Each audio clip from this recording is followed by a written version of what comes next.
The real deal. What's up, guys? It's Jake from the Real Deal Airsoft, and welcome back. In this episode, we're going to be installing a Kythera into a VFC MCX. Right out the gate, we're throwing in an upgrade. It's an amped custom line, the IGL to be specific. And you already know we're doing a Teflon Don mod, you heard. Put Teflon tape on this because when it comes to air, you want the best seal. The Kythera is pretty much a drop-in for most V2 gearboxes, so once you get to the gearbox, there's not much more that you have to do. I recently posted a video on how to get to the gearbox in this VFC MCX, so be sure to reference that. When you reinstall it, just do the steps in reverse, you know what I mean? The cool thing about this kit is that you only need a few parts from the original gearbox, and in a little bit I'll show you exactly which parts you need to keep. You want to turn this until you feel it getting really tight and you can't turn it anymore. Once you feel you can't turn it anymore, just stop because you don't want to strip anything. Right here I was adjusting the trigger's over travel, but we'll get to those details later. Okay, so off to the gearbox. So out of all the parts, what do we need? You need the selector plate, the trigger and trigger spring, and the physical safety assembly. The Kythera By Polarstar is a semi-only platform that utilizes the AEG safety lever to have a working mechanical safety. Out of everything, those are the only things that we need.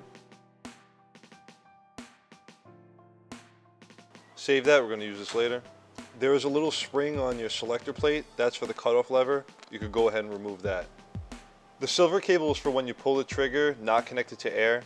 This recocks the system and resets the trigger. The most common way to route this is through the motor wire hole in the grip and the gearbox. You heard!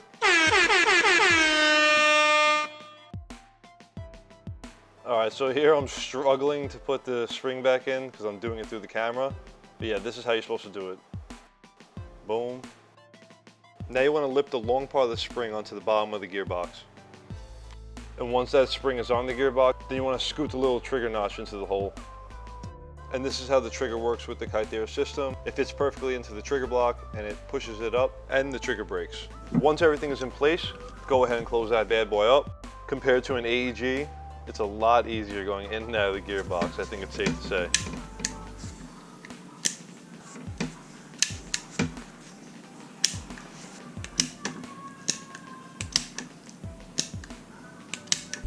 Alright, so to adjust the trigger sensitivity, you can do two different adjustments. You could adjust the trigger over travel, and you could adjust the pounds of the trigger, how heavy the trigger pull is.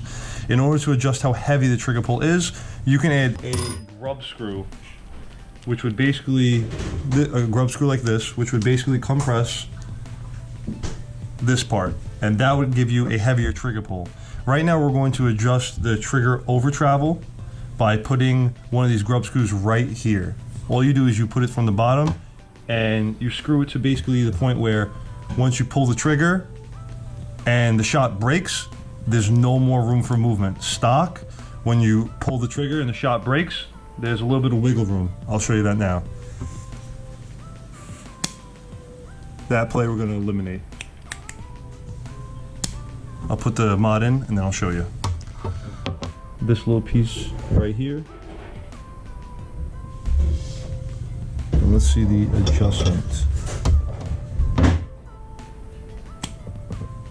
No over travel.